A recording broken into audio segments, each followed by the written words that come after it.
Assalamualaikum anak-anak SMAN 5 Garut. Materi hari ini menulis surat lamaran pekerjaan. Bapak akan menayangkan video orang mencari pekerjaan.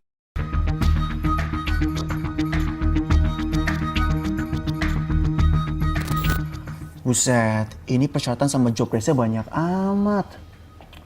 Desain grafis, editing video, fotografi, videografi, konten plan. Gila, job desk 4 orang harus dikerjain sendiri. Mending kalau gajinya gede. Gimana pengangguran gak naik? Mending gue main game lah.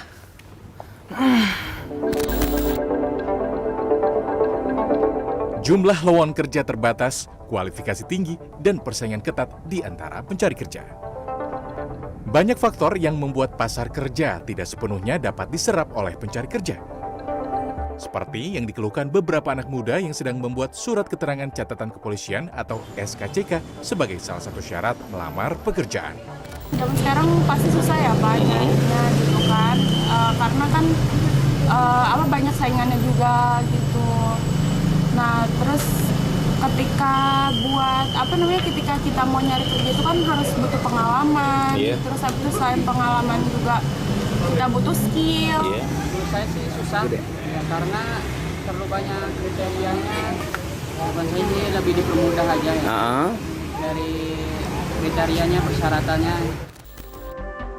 Inilah dinamika dunia kerja. Data Badan Pusat Statistik BPS menyebut tingkat pengangguran terbuka pada Agustus 2022 naik 20.000 orang atau menjadi 8,42 juta pengangguran. Tingginya kualifikasi posisi yang tertuang dalam sebuah lowongan pekerjaan mencerminkan skala perusahaan dan struktur organisasinya. Menurut Feby Jonathan, Human Capital Business Partner PT JACCS MPM Finance Indonesia, hal itu legal dilakukan, asalkan pada akhirnya tidak menyalahi aturan ketenaga kerjaan.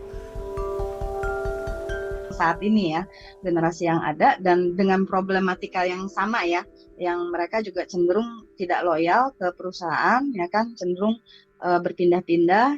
Nah, jadi kita juga di perusahaan juga ada namanya retention program.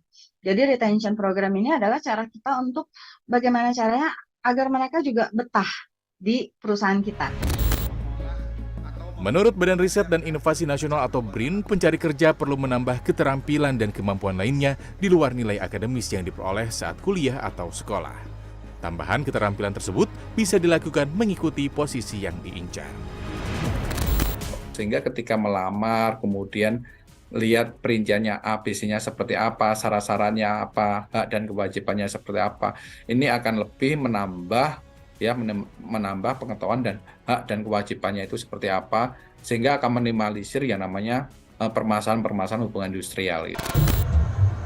Baik HR maupun BRIN mengakui milenial Gen Z atau mereka yang lahir di rentang 1996 hingga 2015 memiliki mentalitas yang tidak sekuat generasi sebelumnya, hingga berpengaruh kepada rendahnya loyalitas terhadap perusahaan. Untuk itu, menjaga loyalitas karyawannya, perusahaan perlu beradaptasi. Memfasilitasi apa yang menjadi kebutuhan karyawan, khususnya milenial Gen Z, seperti menyediakan e-learning untuk pengembangan pengetahuan maupun karir, serta menerapkan waktu kerja yang fleksibel seperti work from home. Tim Liputan CNN Indonesia, Jakarta.